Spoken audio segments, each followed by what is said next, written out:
اللهم صل على محمد وعلى آل محمد كما صليت على إبراهيم وعلى آل إبراهيم إنك حميد مجيد. اللهم بارك على محمد وعلى آل محمد كما باركت على إبراهيم وعلى آل إبراهيم إنك حميد مجيد.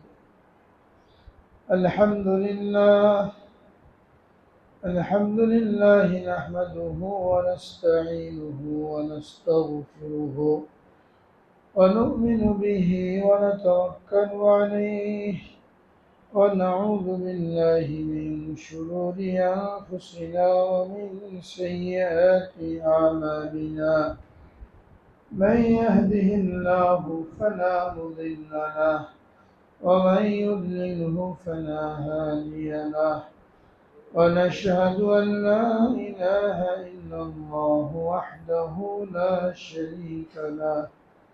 ونشهد أن سيدنا وسندنا ومولانا محمدا عبده ورسوله صلى الله تعالى عليه وعلى آله وصحبه وبارك وسلم تسليما كثيرا. أما بعد، قال الله تبارك وتعالى في كلامه المجيد والفرقان الحميد: من عمل صالحا من ذكر أو أنثى وهو مؤمن فلنحيينه حياة طيبة ولنجزينهم أجرهم بأحسن ما كانوا يعملون. وقال رسول الله صلى الله عليه وسلم: صيام يوم عاشوراء أحتسب على الله أن يكفر السنة التي قبله، أو كما قال عليه الصلاة والسلام. صدق الله العظيم وصدق رسوله النبي الكريم، ونحن على ذلك من الشاهدين والشاكرين. الحمد لله رب العالمين. अल्हम्दुलिल्लाह। मोहतरम हाजिरीन, बिरादरान इस्लाम, আল্লাহ রাব্বুল আলামিন আমাদেরকে নির্দিষ্ট একটা হায়াত দিয়ে, নির্দিষ্ট একটা সময় দিয়ে দুনিয়াতে পাঠিয়েছেন, যাতে করে আমরা আখিরাতের জন্য প্রস্তুতি গ্রহণ করতে পারি। আমাদের যে মূল ঠিকানা, আসল গন্তব্য, যেখানে হযরত আদম আলাইহিস সালামকে এবং হযরত হাওয়াকে রাখা হয়েছিল জান্নাতের মধ্যে। এরপরে আল্লাহ রাব্বুল আলামিন পরীক্ষার জন্য তাদেরকে দুনিয়াতে পাঠালেন এবং এই গন্তব্য নির্ধারণ করে দিলেন যে দুনিয়াতে তোমাদের নিকট আমার পক্ষ থেকে হেদায়েত যাবে, কিতাব যাবে। যারা সে হেদায়েতকে অনুসরণ করবে, কিতাবকে অনুসরণ করবে, ফামান তাবিয়া হুদায়া ফালা খাউফুন আলাইহিম ওয়ালা হুম ইয়াহজানুন, তাদের কোনো ভয় থাকবে না, কোনো শঙ্কা থাকবে না, তাদের ঠিকানা হবে এই জান্নাত। আল্লাযীনা কাফারু ওয়া কাযযাবু বিআয়াতিনা উলাইকা আসহাবুন নার, আর যারা আমার এই কিতাবকে অস্বীকার করবে, আমার বিধানকে অস্বীকার করবে, তারা হবে জাহান্নামের অধিবাসী এবং চিরদিন তারা জাহান্নামে থাকবে। তো দুনিয়াতে পাঠানোর সময় আল্লাহ রাব্বুল আলামিন আমাদের লক্ষ্য নির্ধারণ করে দিয়েছেন যে তোমাদেরকে এই জান্নাতের জন্য প্রস্তুতি নিয়েই আবার দুনিয়া থেকে আসতে হবে। তো দুনিয়াতে এসে আমরা যেন জান্নাতের প্রস্তুতি নিতে পারি, যা কিছু উপকরণ দরকার আল্লাহ রাব্বুল আলামিন সব দিয়ে দিয়েছেন। হাদিসের মধ্যে বলা হয়েছে, ইন্নামাদ দুনিয়া খুলিকাত লাকুম ওয়া ইন্নাকুম খুলিকতুম লিল আখিরাহ, দুনিয়া তোমাদের জন্য সৃষ্টি করা হয়েছে আর তোমাদেরকে আখিরাতের জন্য সৃষ্টি করা হয়েছে। অর্থাৎ দুনিয়ার আসবাবকে কাজে লাগিয়ে, দুনিয়ার সম্পদকে কাজে লাগিয়ে তোমরা আখেরাতের জন্য প্রস্তুতি নেবে। তোমরা দুনিয়ার জন্য না, দুনিয়া তোমাদের জন্য, কিন্তু তোমরা দুনিয়ার জন্য না, তোমরা হবে আখেরাতের জন্য। ইন্নামা দুনিয়া খুলিকাত লাকুম ওয়া ইন্নাকুম খুলিকতুম লিল আখিরাহ। তো দুনিয়াতে এসে আমরা যেন এই কথা ভুলে না যাই, আখেরাতের প্রস্তুতির কথা যেন ভুলে না যায়। এই জন্য আল্লাহ রাব্বুল আলামিন আদম আলাইহিস সালাম থেকে নিয়ে আমাদের নবীজি সাল্লাল্লাহু আলাইহি সাল্লাম পর্যন্ত লক্ষাধিক পয়গম্বর প্রেরণ করেছেন।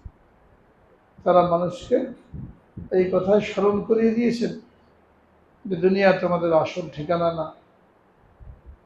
হাদিসের মধ্যে বলা হয়েছে, আদ-দুনিয়া দারুন মাল্লা দার আলা, আদ-দুনিয়া মালুন মাল্লা মাল আলা। দুনিয়া তো ওই ব্যক্তির মাল যার আখেরাতে কোনো মাল নাই। দুনিয়া তো ওই ব্যক্তির ঘর যার আখেরাতে কোনো ঘর নেই। যে দুনিয়ার মালের জন্য, সম্পদের জন্য জীবন যৌবন সবকিছুই শেষ করে ফেললো, কামাই করলো, তো আখেরাতে তার জন্য কিছুই নেই। যে ব্যক্তি দুনিয়ার ঘরকে আবাদ করার জন্য তার সময় অর্থ করি সব ব্যয় করলো, তার জন্য আখেরাতে কোনো ঘর নেই। তো আমরা আমাদের সেই লক্ষ্য পানে এগিয়ে চলার ক্ষেত্রে কতটুকু প্রস্তুতি নিচ্ছি, আমাদের গন্তব্যে পৌঁছানোর জন্য আমাদের চিন্তা ফিকির কতটুকু, এটা মুরাকাবা করা, মুহাসাবা করা, হিসাব লাগানো, এটা আল্লাহ রাব্বুল আলামিনও নির্দেশ দিয়েছেন, রাসূল আকরাম সাল্লাল্লাহু আলাইহি ওয়াসাল্লামও নির্দেশ দিয়েছেন, আল কাইয়িসু মান দানা নাফসাহু ওয়া আমিলা লিমা বাদাল মাউত ওয়াল আজিজু মান আতবা নাফসাহু হাওয়াহা ওয়া তামান্না আলাল্লাহিল আমানি। বুদ্ধিমান ওই ব্যক্তি যে নিজের নফসের হিসাব গ্রহণ করে, নফসকে বেকার ছেড়ে দেয় না, যা মন চায় করে যাচ্ছে, একসময় মৃত্যুর ডাক চলে আসলো। যে ব্যক্তি বুদ্ধিমান না। বুদ্ধিমান ওই ব্যক্তি মান দানা নফসাহু, যে নিজের নফসের হিসাব নেই, যে আমি কি করে বেড়াচ্ছি, আখিরাতের জন্য আমার প্রস্তুতি কতটুকু, আমিলা লিমা বাদাল মউত, এবং মৃত্যু পরবর্তী জীবনের জন্য প্রস্তুতি গ্রহণ করে, এই ব্যক্তিকে বলা হয়েছে বুদ্ধিমান। ওয়াল আজিজু মান আতবা নাফসাহু হাওয়াহা ওয়া তামান্না আলাল্লাহিল আমানি। আর আহম্মক ওই ব্যক্তি, বেওয়াকুফ এবং মূর্খ ওই ব্যক্তি যে খায়সাতের পিছনে পড়ে, নফসকে খায়সাতের পিছনে ফেলে দিয়েছে, মন চাই জিন্দগি যাপন করে যাচ্ছে, যা মন চাই করে, হালাল হারাম জায়েজ না জায়েজ জানার জন্য কোনো চেষ্টাও করে না, জানলে মানার জন্য চেষ্টা করে না। একটা পশু যেমন জীবন যাপন করে, তার কোনো হিসাব কিতাবের ফিকির নাই, যারটা পায় তারটা খায়, হারাম হারামের কোনো ফিকির থাকে না। একটা মানুষ যখন তার জীবনটাকে এরকম লাগামহীন ছেড়ে দেয়, কোনো চিন্তা ফিকির নেই, তো তাকে মূর্খ এবং বেওয়াকুফ বলা হয়েছে। এবং এক আয়াতের মধ্যে ওই ব্যক্তিকে চতুষ্পদ জন্তুর চাইতে নিকৃষ্ট বলা হয়েছে, যারা দুনিয়াতে এসে তাদের লক্ষ্য উদ্দেশ্যকে ভুলে যায়। আল্লাহকে চেনার জন্য, আখিরাতকে বোঝার জন্য আল্লাহ তাআলা বিবেক দিয়েছেন, চোখ দিয়েছেন, কান দিয়েছেন, এগুলোকে কাজে লাগালে সে আল্লাহকে চিনতে পারে, আল্লাহর সামনে মাথা নত করতে হবে এটা বুঝতে পারে, কিন্তু এটাকে কাজে লাগায় না। তার সম্পর্কে বলা হয়েছে উলাইকা কাল আনআম, চতুষ্পদ জন্তুর মতো, বরং আরো নিকৃষ্ট।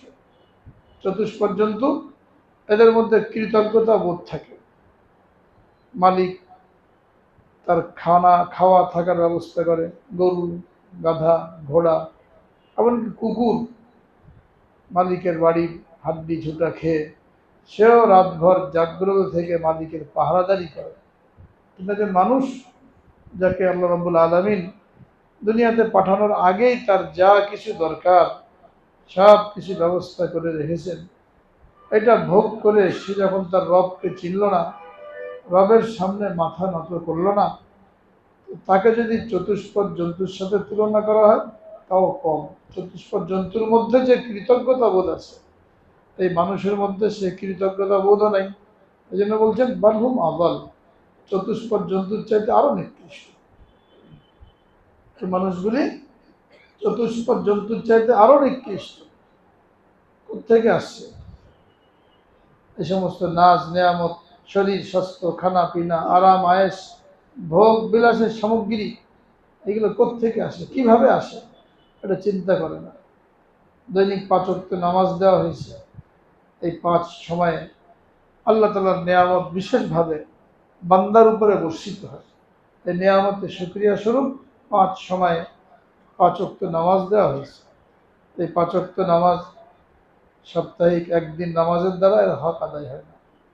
জুমার নামাজ পড়া যেমন ফরজ, 5 ওয়াক্ত নামাজ পড়াও ফরজ। জুমার দিন নামাজ পড়ে নিজেকে নামাজি মনে করলাম, নিজেকে কামিয়াব মনে করলাম, এদেরকে বোকা বলা হয়েছে, মূর্খ বলা হয়েছে, বেওয়াকুফ বলা হয়েছে। দুনিয়াতে কারো চাকরি বাকরি করলে সেখানে সময় মতন হাজিরা দিতে কোনো কষ্ট হয় না। ঘুম কম হোক, খানা পিনা কম হোক, অফিস টাইম অফিসে যেতে হবে, যে কোনোভাবে হোক, কিন্তু 5 টাইমে আমাকে আল্লাহর সামনে হাজিরা দিতে হবে, মসজিদে আসতে হবে, এটা কথা আমরা ভুলে যাই। আবার নিজেকে পণ্ডিত মনে করি, শিক্ষিত মনে করি, যে তার রবকে চিনল না, রবের সামনে মাথা নত করল না। দুনিয়ার লাইনে, দুনিয়ার ডিগ্রিতে যত বড় ডিগ্রিধারী হোক, দুনিয়াবি লাইনে যত বড় সম্পদের অধিকারী হোক, যে রবকে চিনল না আর রবের সামনে মাথা নত করল না, তার মতো নাহমক, মূর্খ এবং বেওয়াকুফ আর কেউ নাই হাদিসের ভাষায়, কোরআনের ভাষায়। তো দুনিয়াতে আসার আগে আল্লাহ রাব্বুল আলামিন আমাদের হায়াত নির্ধারণ করে দিয়েছেন, কতদিন আমরা বাঁচব দুনিয়াতে। যখন নির্ধারিত সময় আসবে, এক মুহূর্ত কাউকে সুযোগ দেওয়া হবে না। ইযা জা আজালুহুম লা ইস্তাখিরুনা সাআতাও ওয়া লা ইস্তাকদিমুন। নির্ধারিত সময় যখন আসবে, এক মুহূর্ত কাউকে সময় দেওয়া হবে না। সে যত বড় ব্যক্তিত্ব হোক, যত বড় টাকা পয়সাওয়ালা হোক, প্রভাব প্রতিপত্তিওয়ালা হোক, যেমন একটু কাজকাম বাকি আছে, 10 মিনিট সময় দাও, একটু গুছিয়ে নিই, একটু ওসিয়ত করি, যাতে অনন্য বিদায় করুক, কাউকে সময় দেওয়া হবে না। এই জন্য বুদ্ধিমান কাকে বলা হয়েছে? ও আমিল আলিমা বাদাল মউত, মৃত্যু পরবর্তী জীবনের জন্য প্রস্তুতি গ্রহণ করে। সবসময় সে প্রস্তুত, যে কোনো মুহূর্তে ডাক চলে আসলে তার কোনো যেতে, ওই ডাকে সাড়া দিতে কোনো অসুবিধা নেই।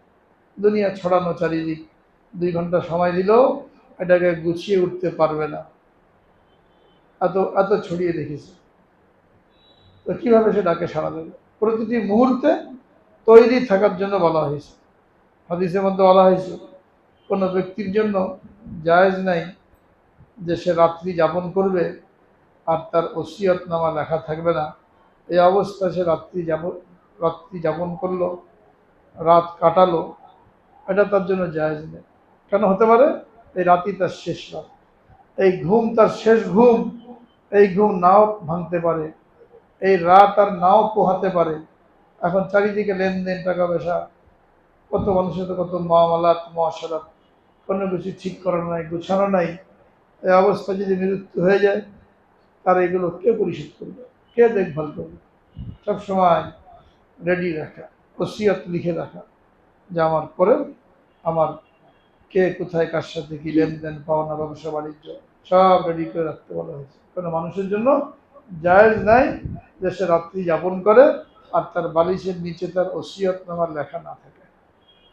কমপক্ষে যখন আমাদের জীবন থেকে একটা বছর অতিক্রান্ত হয়, নতুন বছরে আমরা পদার্পণ করি, তখন কমপক্ষে একবার আমাদের এই বছরের হিসাব মিলানো।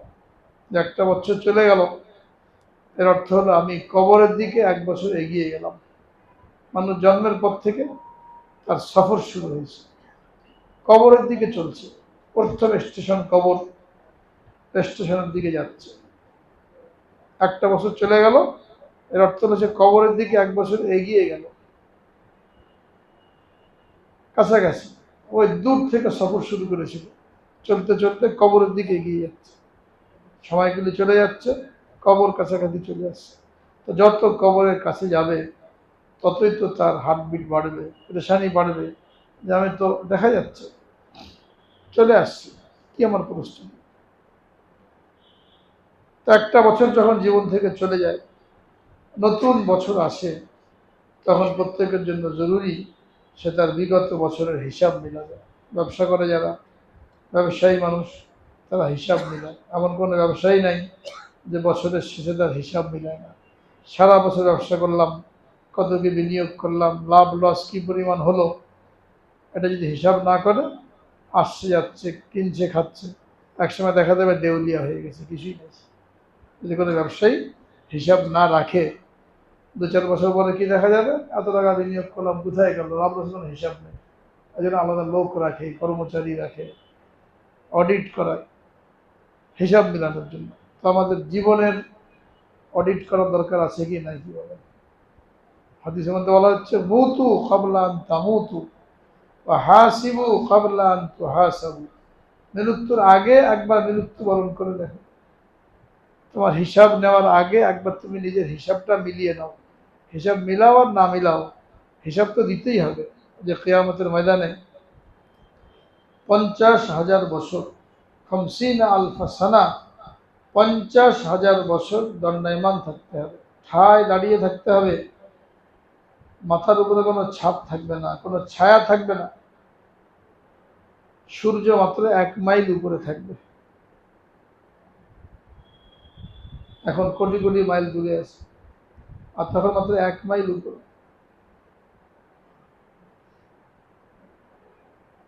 মাটি তামা হবে। যে অবস্থায় মানুষ দুনিয়াতে আগমন করেছে মায়ের পেট থেকে, হুফাতান উরাতান, খালি পা খালি শরীর, এই অবস্থায় হাসরের ময়দানে উঠতে হবে। সৌভাগ্যবান 7 শ্রেণীর লোক, তাদেরকে ওই দিন আরশের নিচে ছায়া দেওয়া হবে, যেদিন আরশের ছায়া ছাড়া আর কোনো ছায়া থাকবে না। সাবআতুন ইউযিল্লুহুমুল্লাহু ফি যিল্লিহি ইয়াওমা লা যিল্লা ইল্লা যিল্লুহু। 7 ব্যক্তিকে আল্লাহ রাব্বুল আলামিন আরশের নিচে ছায়া দেবেন, যেদিন আরশের ছায়া ছাড়া আর কোনো ছায়া থাকবে না। এই 7 জনের এক কথায় বলা যায়, যাদের জীবনটা ইবাদত বন্দেগীর মধ্যে, আল্লাহ তাআলার হুকুম পালন করার মধ্যে অতিবাহিত হয়েছে। ইবাদত বন্দেগীর মধ্যে এবং আল্লাহ তাআলার হুকুম পালন করার মধ্যে অতিবাহিত হয়েছে। তো 1টা বছর যখন চলে যায়, ওই সময় হিসাব কিতাব করলে আমার কি ত্রুটি, এটা উপলব্ধি করা সহজ হয়। নতুন একটা বছরে আমরা পদার্পণ করেছি। মুসলমানের জীবনের হিসাব, হজের হিসাব, জাকাতের হিসাব, রোজার হিসাব, বিবাহ শাদী তালাকের হিসাব, এই সবগুলোর সম্পর্ক আরবি তারিখের সাথে। ইংরেজি বাংলা পরে, মুসলমান আসল আরবি তারিখের হিসাব রাখবে। আরবি তারিখের হিসাব রাখা ফরজ, ফরজে কেফায়া। কোন বছর, কোন মাস, কত তারিখ, কারো না কারো এটা জানা থাকতে হবে।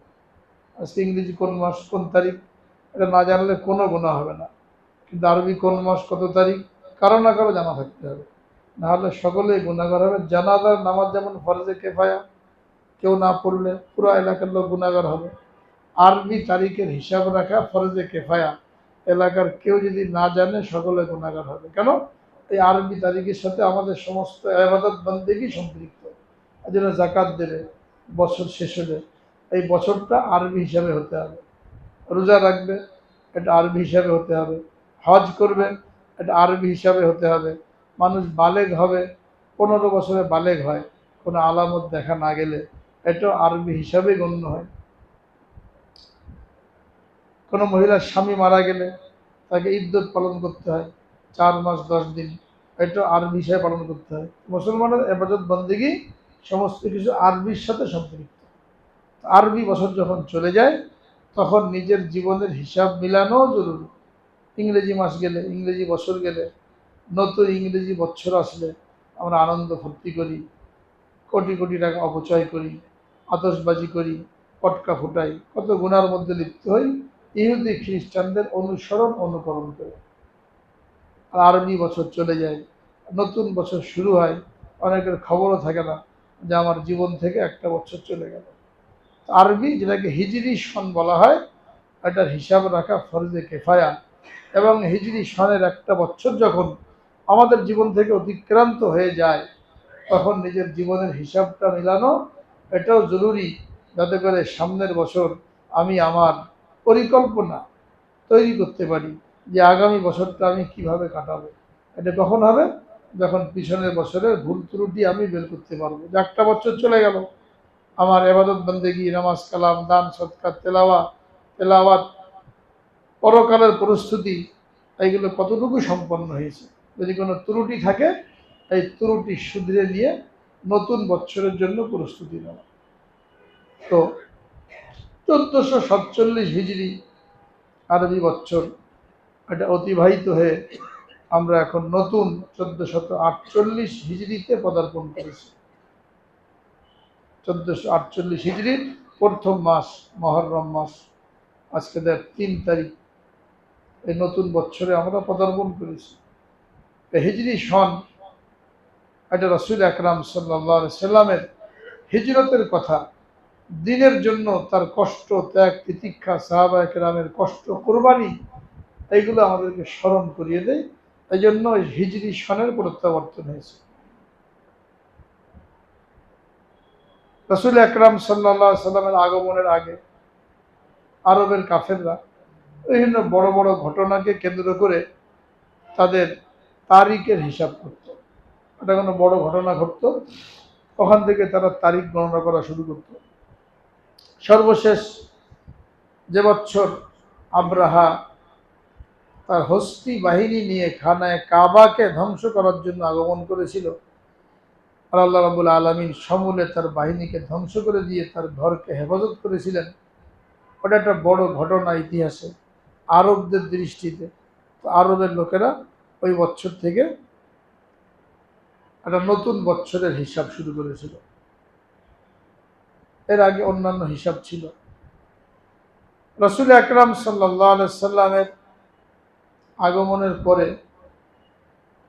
যদিও আমল, ইবাদত এগুলো আরবি তারিখ হিসাবেই হতো, কারণ আরবি 12 মাস, মুহররম, সফর, রবিউল আউয়াল, রবিউল সানি, জুমাদাল উলা, জুমাদাল উখরা, রজব, শাবান, রমজান, শাওয়াল, জিলকদ, জিলহজ, যে 12টা আরবি মাস, এটা যখন থেকে দুনিয়া তৈরি হয়েছে তখন থেকে এটা চালু হয়েছে।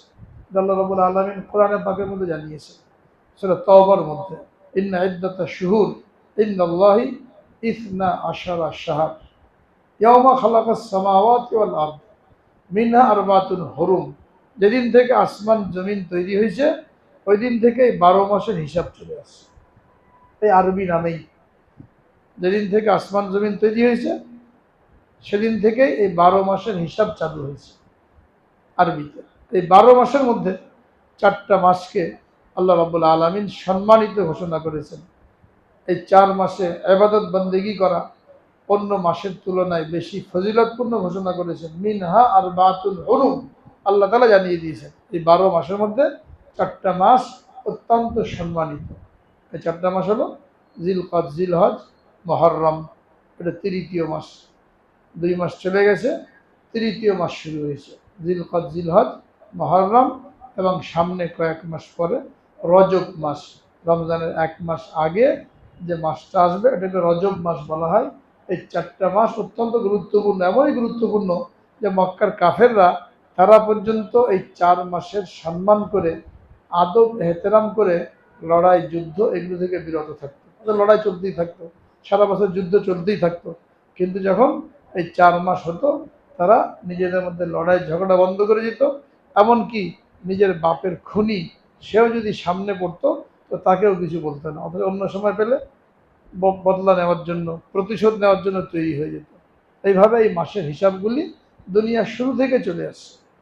বাকি এখন যে আমরা বছর গুনি 1448 হিজরি, এইটা গণনা শুরু হয়েছে রাসূল আকরাম সাল্লাল্লাহু আলাইহি সাল্লামের ইন্তেকালের 6 বছর পরে। নবীজির জীবদ্দশায় মাসগুলি ছিল, রমজান মাসে রোজা রাখা হতো, জিলহজ মাসে হজ করা হতো, তো মাসে আমলগুলো চলতো, কিন্তু সনের হিসাব ছিল না। হযরত ওমর ফারুক রাদিয়াল্লাহু তাআলা আনহু যখন খলিফা হলেন নবীজির ইন্তেকালের পরে, আবু বকর সিদ্দিক রাদিয়াল্লাহু তাআলা আনহু উনি 2 বছর খলিফা ছিলেন। ওনার ইন্তেকালের পরে হযরত ওমর ফারুক রাদিয়াল্লাহু তাআলা আনহু 10 বছর খলিফা ছিলেন। ওনার খেলাফত আমলে বিভিন্ন দেশ বিজিত হলো, বিভিন্ন দেশে গভর্নর নিয়োগ করা হলো, শাসনকর্তা নিয়োগ করা হলো। হজরতে আবু মুসা আশারী রাদিয়াল্লাহু তাআলা আনহু, তাকে ইরাকের গভর্নর নিযুক্ত করা হয়েছিল। তো উনি হযরত ওমর ফারুকের খেদমতে চিঠি লিখলেন যে আপনার পক্ষ থেকে বিভিন্ন ফরমান আসে, ওখানে কোনো তারিখ না থাকার কারণে আমরা বুঝতে পারি না কোনটা আগের কোনটা পরের। এই জন্য একটা তারিখ, একটা সন, এটা করলে আমাদের জন্য ভালো হয়। তো ওনার পরামর্শ পেয়ে হযরত ওমর ফারুক রাদিয়াল্লাহু তাআলা আনহু সাহাবায়ে কেরামকে নিয়ে মাশওয়ারা করলেন যে মুসলমানদের নিজস্ব একটা সন থাকা দরকার, ওইটা কবে থেকে কিভাবে শুরু করা যায়। আরবি মাস তো ছিলই 12 মাস, কিন্তু কবে থেকে এই সনের সূচনা ধরা হবে। আলী রাদিয়াল্লাহু তাআলা আনহু, উসমান রাদিয়াল্লাহু তাআলা আনহু, এনারা মজলিসের মধ্যে ছিলেন। আর বড় বড় সাহাবায়ে কেরাম ছিলেন, এক একজন এক এক পরামর্শ দিলেন। কেউ বললেন যেদিন রাসূলুল্লাহ সাল্লাল্লাহু আলাইহি ওয়াসাল্লাম জন্মগ্রহণ করেছেন ওই দিন থেকে এই তারিখের হিসাব করলে ভালো হয়। হযরত ওমর এটাকে নাকচ করলেন যে খ্রিস্টানরা তাদের নবীর জন্মদিন থেকে এই খ্রিস্ট শতাব্দীর সনের সূচনা করেছে, তো ওদের সাথে মুশাবাহাত রাখা যাবে না। কেউ বলল নবীজি ইন্তেকাল করেছেন ওই দিন থেকে এই সনের সূচনা করলে ভালো হয়। উনি এটাকেও না করে দিলেন যে মৃত্যুর দিনকে কেন্দ্র করে এই সনের সূচনা করলে লোকেরা মৃত্যুবার্ষিকী পালন করবে, নবীজির মৃত্যুর কথা নতুন করে মুসলমানদের স্মরণ হবে। এটাও নাকচ করে দেওয়া হলো। অনেকে অনেক পরামর্শ দিল। এরপরে উনি নিজেই বললেন যে রাসূল আকরাম সাল্লাল্লাহু আলাইহি ওয়াসাল্লাম এবং সাহাবায়ে কেরাম দ্বীনের হেফাজতের জন্য, ঈমান আমলের হেফাজতের জন্য যে কোরবানি পেশ করেছেন হিজরতের মাধ্যমে, মক্কায় যখন বসবাস করা কঠিন হয়ে গেল, দ্বীন ঈমান বাঁচানো মুশকিল হয়ে গেল, তখন আল্লাহ পাকের নির্দেশে রাসূল আকরাম সাল্লাল্লাহু আলাইহি ওয়াসাল্লাম সাহাবায়ে কেরামকে মক্কা থেকে মদিনায় যাওয়ার জন্য নির্দেশ দিলেন। এই মক্কা থেকে মদিনায় যাওয়া, এটাকে বলা হয় হিজরত।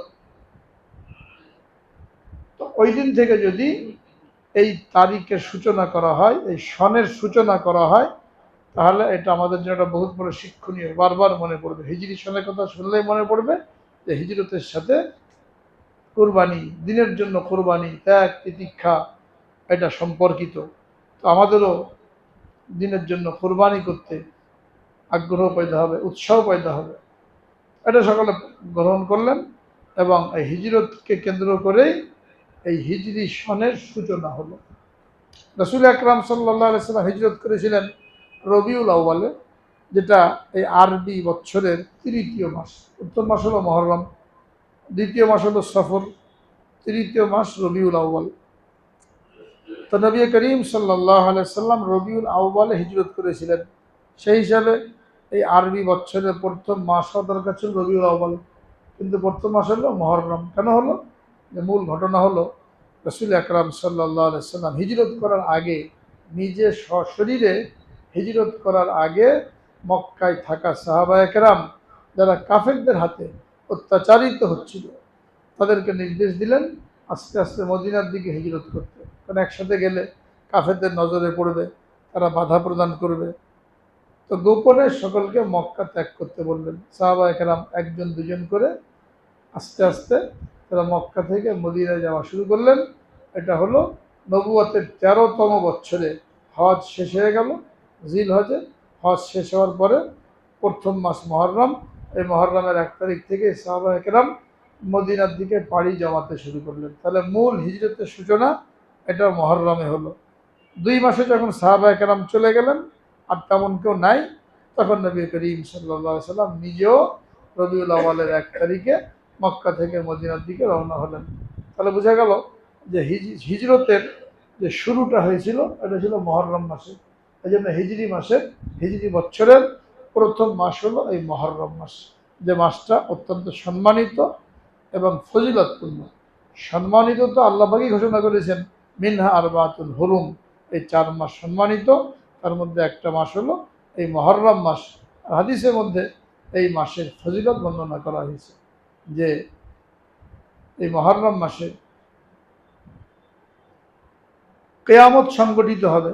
মুহররমের 10 তারিখ যে বছর কিয়ামত হবে, এতটুকু বলে দেওয়া হয়েছে, কিয়ামত সংগঠিত হবে মুহররমের এই আশুরার দিন, যেটা আগামী শুক্রবার।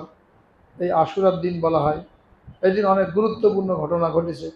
আল্লাহ রাব্বুল আলামিন অনেক কওমের তওবা এই দিন কবুল করেছেন এবং পৃথিবীর ইতিহাসে অনেক গুরুত্বপূর্ণ ঘটনা ঘটেছে।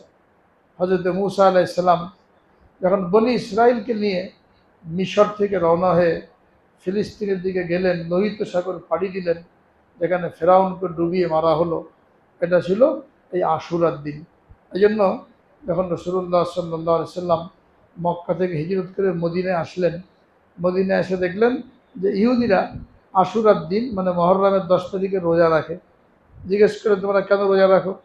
তারা বলল, এই দিন আল্লাহ তাআলা মূসা আলাইহিস সালামকে ফেরাউনের কবল থেকে নাজাত দিয়েছিলেন এবং ফেরাউনকে ধ্বংস করেছিলেন, আমরা সেই শুকরিয়া স্বরূপ রোজা রাখি। নবীজি বললেন, মূসা আলাইহিস সালাম নাজাত পেয়েছিলেন, সেই শুকরিয়া আদায় করার জন্য আমরাই বেশি উপযুক্ত, যেহেতু তিনিও নবী, আল্লাহর প্রেরিত, আমিও নবী। এই জন্য মুসলমানকে নির্দেশ দিলেন যে এখন থেকে তোমরা মুহররমের 10 তারিখে রোজা রাখবে। রমজানের রোজা ফরজ হওয়ার আগে এই মুহররমের 10 তারিখ আশুরার দিন রোজা রাখা এটা ফরজ ছিল। এরপরে যখন রমজান রোজা ফরজ হলো, তো আশুরার রোজা আর ফরজ থাকে নাই, নফল রয়ে গেছে, কিন্তু ফজিলত অনেক। কি ফজিলত? এক হাদিসের মধ্যে রাসূল আকরাম সাল্লাল্লাহু আলাইহি ওয়াসাল্লাম ইরশাদ করেন, সিয়ামু ইয়াউমি আশুরা আহতাসিবু আলাল্লাহ আইয়ুকাফিরাস সানাতাল্লাতী ক্বাবলাহু। কেউ যদি আশুরার দিন রোজা রাখে, তো আমি আল্লাহ তাআলার নিকট আশাবাদী যে আল্লাহ তাআলা তার পিছনের 1 বছরের গুনাহ মাফ করে দেবেন। এরপরে শুধু ওই দিনই না, এই মাসে আরো বেশি থেকে বেশি রোজা রাখা। রাসূল আকরাম সাল্লাল্লাহু আলাইহি ওয়াসাল্লাম ইরশাদ করেন যে মুহররম শাহরুল্লাহিল মুহররম, এটা আল্লাহর মাস, বিশেষভাবে যারা রোজা রাখতে চায় তারা যেন এই মাসে বেশি বেশি রোজা রাখে। বেশি বেশি না পারলেও আশুরার দিন রোজা রাখা। বাকি আশুরার দিন যেহেতু ইহুদিরা আগে রোজা রাখতো, ইসলামের প্রতিটি ক্ষেত্রে ইহুদি, খ্রিস্টান এবং অমুসলিমদের বিরুদ্ধাচরণ করার জন্য নির্দেশ দেওয়া হয়েছে, যেন কোনো অবস্থাতেই মুসলমানদের কোনো কর্মকাণ্ড ইহুদি খ্রিস্টানদের সাথে না মেলে। যেমন দাড়ি লম্বা রাখতে বলা হয়েছে, মোচ খাটো করতে বলা হয়েছে। তখনকার ইহুদি খ্রিস্টান যারা ছিল এরা দাড়ি লম্বা রাখতো, আবার মোচও লম্বা রাখতো, দাড়িও রাখতো, মোচও লম্বা রাখতো। তো নিষেধ করলেন, খালিফুল ইয়াহুদা ওয়ান নাসারা ফাফুল্লুহা অকসুস শাওয়ারিব। হাদিসের মধ্যে নবী করিম সাল্লাল্লাহু আলাইহি ওয়াসাল্লাম নির্দেশ দিলেন যে তোমরা ইহুদি খ্রিস্টানদের বিরোধিতা করো, বিরুদ্ধাচরণ করো, দাড়ি লম্বা রাখো, মোচ খাটো রাখো। তো দাড়ি লম্বা রাখা আর মোচ খাটো রাখা এটা ইসলামের তরিকা। আর দাড়ি লম্বাও থাকলো, আবার মোচও লম্বা, একবার ঠোঁট ঢেকে গেল, এটা ইহুদিদের তরিকা। আবার দাড়ি খাটো করে ফেললো, এটা খ্রিস্টানদের তরিকা। ইসলামের তরিকা হলো দাড়ি লম্বা থাকবে, 1 মুষ্টির আগে কাটা ছাটা, এটা হারাম, কবিরা গুনাহ। হাতে ধরে এরকম 1 মুষ্টির পরে যেটা বের হবে এটা কাটতে পারবে, এর আগে কাটা ছাটা এটা হারাম করা হয়েছে, কবিরা গুনাহ করা হয়েছে, সার্বক্ষণিক গুনাহ হতেই থাকবে। আর মোচ সর্বোচ্চ 40 দিন নির্ধারণ করা হয়েছে, এরপরে যদি না কাটে তাহলে এখানে গুনাহ হবে। তো আফুল্লুহা অকসুস শাওয়ারিব, দাড়ি লম্বা করো আর মোচ খাটো করো, এটাও ইহুদিদের বিরুদ্ধাচরণ করতে যে। অনুরূপভাবে আশুরার রোজা যে ইহুদিরা রাখতো, এই জন্য এখানেও নবী করিম সাল্লাল্লাহু আলাইহি ওয়াসাল্লাম নির্দেশ দিলেন যে তোমরা ওদের বিরুদ্ধাচারণ করে 2 দিন রোজা রাখো, আগে পরে যে কোনো একদিনের সাথে মিলাও। এবার নবীজি বললেন যে আমি যদি আগামী বছর বাঁচি তাহলে আমি 9 তারিখে রোজা রাখবো। এর আগে একদিনই রেখেছিলেন, বললেন আগামী বছর যদি বাঁচি আমি তাহলে 9 তারিখেও রোজা রাখবো। তো 9 তারিখে রোজা রাখার ইচ্ছা পোষণ করেছিলেন। এই হিসাবে 9 তারিখ এবং 10 তারিখ রাখতে পারলে ভালো। তো যদি না পারে তো 10 এবং 11 তারিখ রাখবে। দুটো রাখতে পারলে ভালো। একটা রাখলেও ওই 1 বছর গুনাহ মাফের সওয়াব পাওয়া যাবে, কিন্তু দুটো রাখলে বেশি উত্তম। এই জন্য আগামী আগামী বৃহস্পতিবার 9 তারিখ, শুক্রবারে 10 তারিখ আমরা যারা রোজা রাখতে চাই ঘরের মধ্যে মা বোনদেরকে বলে দেবো এই 2 দিন আমরা রাখার জন্য চেষ্টা করব। যদি বৃহস্পতি শুক্র না হয় তো শুক্র এবং শনি এই 2 দিন রাখার জন্য চেষ্টা করব। আল্লাহ তৌফিক দান করেন সকলকে। বাকি 10 তারিখে আরও যে সমস্ত বিশেষ ঘটনা ঘটেছে এই সমস্ত ঘটনা, এবং বিশেষ করে কারবালার ময়দানে হুসাইন রাদিয়াল্লাহু তাআলা আনহু এই 10 তারিখে শহীদ হয়েছিলেন। একটা জিনিস মনে রাখতে হবে যে মহররমের 10 তারিখের যে ফজিলত, এটা হযরত হুসাইন রাদিয়াল্লাহু তাআলা আনহু শহীদ হওয়ার কারণে না। কেননা উনি তো শহীদ হয়েছেন নবীজির ইন্তেকালের 50 বছর পরে, 61 হিজরিতে। আর নবী করিম সাল্লাল্লাহু আলাইহি সাল্লাম আশুরার যে ফজিলত বয়ান করেছেন, নিজের জীবদ্দশা বয়ান করেছেন, তখন তিনি শহীদ হন নাই। অনেকে মনে করে হুসাইনের শহীদ হওয়ার কারণেই মনে হয় এই 10ই মহররমের ফজিলত। উনি তো নবীজির ইন্তেকালের 50 বছর পরে শহীদ হয়েছে, তখন তো ঘটনা ঘটেই নাই। তো ওই কারণে ফজিলত না, ফজিলত হলো অন্যান্য কারণে। আর ওনার সৌভাগ্য যে আল্লাহ পাক তার শাহাদাতকে এই মহররমের 10 তারিখে কবুল করেছেন, ওনার এই শাহাদাত আরও সৌভাগ্যমণ্ডিত হয়েছে। এই জন্য মহররমের দিন এই রোজা ছাড়া, আশুরার দিন এই রোজা ছাড়া, তেলাওয়াত ছাড়া, আমল ছাড়া অন্যান্য যে কাজগুলি আমাদের দেশে করা হয়, যেটা আগামী সপ্তাহে ইনশাল্লাহ আলোচনা হবে, এই শিয়া এবং শিয়াদের যারা অনুসারী তারা এই দিন অনেক অপকর্মে লিপ্ত হয়। মিছিল বের করে, তাজিয়া বের করে, ডেক তোলে, আর এই 1 তারিখ থেকেই ঢোল তবলা বাজানো শুরু করে। আর বিভিন্নভাবে এই দিনকে তারা কলুষিত করে। এটা সম্পূর্ণ গুনাহ এবং হারাম কাজ। এর মধ্যে শরীক হওয়া, তামাশা দেখা, তাজিয়া মিছিল দেখতে যাওয়া, এগুলো সম্পূর্ণ কবিরা গুনাহ। এই সম্পর্কে ইনশাল্লাহ আগামী সপ্তাহে আলোচনা হবে। এখন মূল বিষয় হলো আমরা এই মাসে বেশি বেশি রোজা রাখা এবং কমপক্ষে 9 তারিখ 10 তারিখ আগামী বৃহস্পতি শুক্র রোজা রাখার জন্য চেষ্টা করব, এবং বিশেষভাবে গুনাহ থেকে বাঁচার জন্য চেষ্টা করব। ইমাম জাসসাস রহমতুল্লাহ আলাইহি উনি বলেন এই যে 4টা মাস আল্লাহ রাব্বুল আলামিন সম্মানিত ঘোষণা করেছেন, এই 4 মাসের বৈশিষ্ট্য হলো যারা এই 4 মাসে যথাসম্ভব ইবাদত বন্দেগী করবে, গুনাহ থেকে বাঁচবে, তো বাকি 8 মাস আল্লাহ রাব্বুল আলামিন তাদেরকে আমল করার তৌফিক দেবেন, গুনাহ থেকে বাঁচার তৌফিক দেবেন। আমরা চেষ্টা করব এই মাসে সাধ্য মতন ইবাদত বন্দেগী করা এবং গুনাহ থেকে বেঁচে থাকা। আল্লাহ সকলকে তৌফিক দান করেন। ওয়া আখিরু দাওয়ানা আলহামদুলিল্লাহি।